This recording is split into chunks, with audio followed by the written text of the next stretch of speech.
mga karag-karag, welcome back to my vlog. Isang magandang hapon sa inyong lahat mula dito sa Lasak City. Grabe yung unang araw sa Abril ko, mga karag-karag. Tinamaan na naman ako ng sipon at ubo. Kaya kahit masama yung pakiramdam ko, of course, hindi tayo pwedeng mahuli sa mga kaganapan ngayon sa mundo ng beauty pageant. Wala muna tayong minupusal fashion distraction look dahil distraction talaga yung pakiramdam ko, mga karag-karag. At dahil April 1 nga, muntik na sana akong maniwala kanina sa mga latest mga papost bitaw sa social media na kung saan nag-resign na daw si Inday Fatima bilang Miss Universe 2025. Akala ko talaga totoo. Sabi ko, hala, totoo to.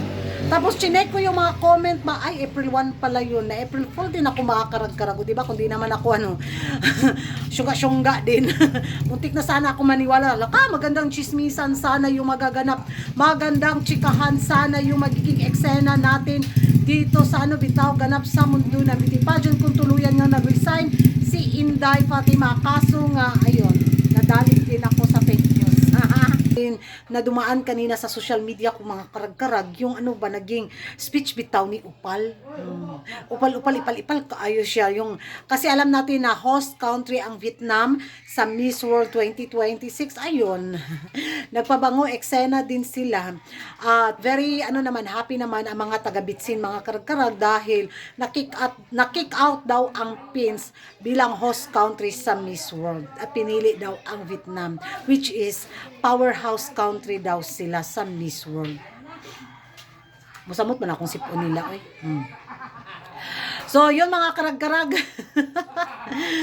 Tapos, idagdag pa yung naging pa-speech ni Opal na kung saan sinabi niya na powerhouse country ang Vietnam, tapos the queen also sa Vietnam daw is mga powerhouse queen.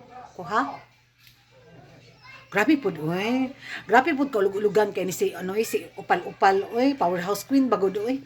Yung mga queen nila doon is madali lang kalimutan. Ang hindi lang talaga malimutan na nila beauty queen na lumaban sa international, walang iba kundi si Doraemon. Kung maka-powerhouse country, maka-powerhouse queen si Opal sa mga Vietnam queen, di wow. Yun yung magiging reaction ko, mga karag-karag. Sana nagpakatotoo na lang siya. Huwag naman sabihin powerhouse queen. Dahil naabot lang. Kahit nakasungkit sila ng Miss Earth, 'di ba? Nakasungkit sila ng Miss Grand din, 'di ba? Nakasungkit din sila ng Miss International. Tapos sa Miss Universe wala pa Kung mali ako or tama, comment down below. So, ewan ko kung ano pa yung mga pa-international pageant nila. Bilang lang kasi sa daliri kung tawagin nating powerhouse country ang Vietnam.